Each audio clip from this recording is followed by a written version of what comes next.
तो आप मेरे चैनल को सब्सक्राइब करें, लाइक करें, शेयर करें। साथ ही नोटिफिकेशन बेल को भी प्रेस करें जिससे मेरी आने वाली वीडियोस का नोटिफिकेशन आपको तुरंत मिल जाए। तो मित्रों, आज का जो विषय है वो विषय ये है कि अरदास क्या होती है और ये कैसे लगाई जाती है। देखिए मित्रों, अरदास वो चीज़ होती है जो भगवती तक पहुंचाई जाती है। अर्थात अरदास एक प्रार्थना होती है, एक आपकी पुकार होती है अरदास, और उसके द्वारा आप अपनी बात, आप अपनी समस्या माँ भगवती के चरणों में या किसी भी अपने इष्ट देव के या सहायक देव के चरणों में आप उसे रखते हैं। तो उसके द्वारा जो देवता होते हैं वो आपकी अरदास स्वीकार करते हैं और जो आपकी परेशानी होती है, समस्या होती है, उसको जल्द से जल्द दूर करते हैं। यानी अगर आप सामान्य रूप से कोई प्रार्थना करते हैं तो आप एक नहीं बहुत सारी बातें करते हैं, यानी बहुत सारी परेशानी एक साथ भगवान को बताते हैं। लेकिन जो अरदास होती है वो किसी कार्य विशेष के लिए लगाई जाती है। यानी कोई कार्य विशेष होता है, जैसे एक आपका कार्य है जो केवल आप एक ही कार्य बनवाना चाहते हैं तो उसके लिए वो अरदास लगाई जाती है। तो वो ही अरदास लगाने के अलग अलग तरीके होते हैं। देखिए मित्रों, अरदास जो होती है वो अलग अलग तरीके से लगाई जाती है। जैसे अगर दरबारों में जो अरदास लगाई जाती है वो उसमें हर दरबार का अपना तरीका अलग होता है। हर दरबार में अलग तरीके से अरदास लगती है।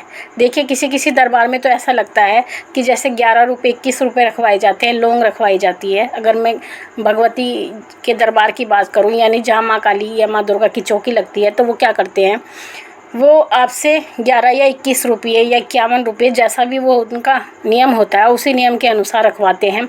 चावल रखवाते हैं, लौंग रखवाते हैं, सुपारी रखवाते हैं या फूल रखवाते हैं। कहते हैं इन सबको रख के आप एक कपड़े में बांध के रख दीजिए और अपनी जो भी परेशानी होती है उसको आप माँ को बोल करके ये अरदास आपको लगा देनी है और आपको वो चीज़ संभाल के रख देनी है। यानी वो कपड़ा जिसमें सामग्री बंधी हुई है वो आपको उठा के रख देनी है और जब आप दरबार आओगे आपको वो जो अरदास है वो लेकर के आनी है। और जहाँ दरबार में जो माँ भगवती की प्रतिमा होती है दरबार में, आपको उसके सामने वो चढ़ा देनी होती है। तो वो एक तो इस तरह से दरखास्त होती है। फिर एक दरखास्त वो होती है जो बालाजी दरबार में लगाई जाती है। बालाजी दरबार में इस तरह से लगती है कि एक दोने में आपको 4 लड्डू दिए जाते हैं, छोटे छोटे लड्डू पताशे होते हैं। तो वो दरखास्त लगती है, यानी अरदास होती है, दरखास्त बोलते हैं उसको वहाँ पे। वो भी एक अरदास ही होती है। उसमें भी आपको अपनी कोई जो विशेष परेशानी होती है उसको प्रार्थना करके बाबा के चरणों में आपको लगा देना होता है। फिर उसके बाद में वो ही 3 जगह लगती है, यानी बालाजी को लगती है, फिर वो जो है भैरव जी को लगती है और प्रेतराज जी को लगती है। उसके बाद वो अंत में दीवान सरकार के पास रख दी जाती है। यानी जो आपकी समस्या है वो दीवान सरकार तक पहुंच जाती है और वही जो है आपकी जो समस्या है उसको बालाजी महाराज तक पहुंचा देते हैं। तो एक इस तरह से बालाजी दरबार में जो लगाई जाती है, वहाँ पर दरखास्त बोलते हैं, होती है अरदास ही है। और एक अरदास ऐसी भी होती है कि आप क्या करते हैं, आप दरखास्त लगाते हैं मंदिर में। तो उस मंदिर में क्या होता है, मंदिर में भगवान को चिट्ठी लिखी जाती है। चिट्ठी कैसे लिखी जाती है, आपको अपना नाम लिखना होता है, अपने पिता का नाम लिखना होता है। फिर आपको एक कागज़ पर जो आपकी परेशानी है, जिस देवता की भी आप अरदास लगा रहे हैं, उनको ये परेशानी, उनका नाम लेकर के कि हे माता रानी या हे भोलेनाथ या जिसको भी आप लगाते हैं, आपको लगाने के बाद में आपको वो परेशानी लिख देनी होती है कागज़ पर। और उसके बाद उस कागज़ को एक 10 रुपये में लपेट करके, या तो आप 10 रुपये में या 20 रुपये में, जैसे भी आपकी इच्छा हो, उसमें लपेट करके आपको लाल धागे से बांध देते हैं आप उसको। और लाल धागे से बांधने के बाद में आप उसको, जो वो आपकी चिट्ठी होती है यानी आपकी अरदास जो होती है, आप उसको दान पात्र में डाल देते हैं।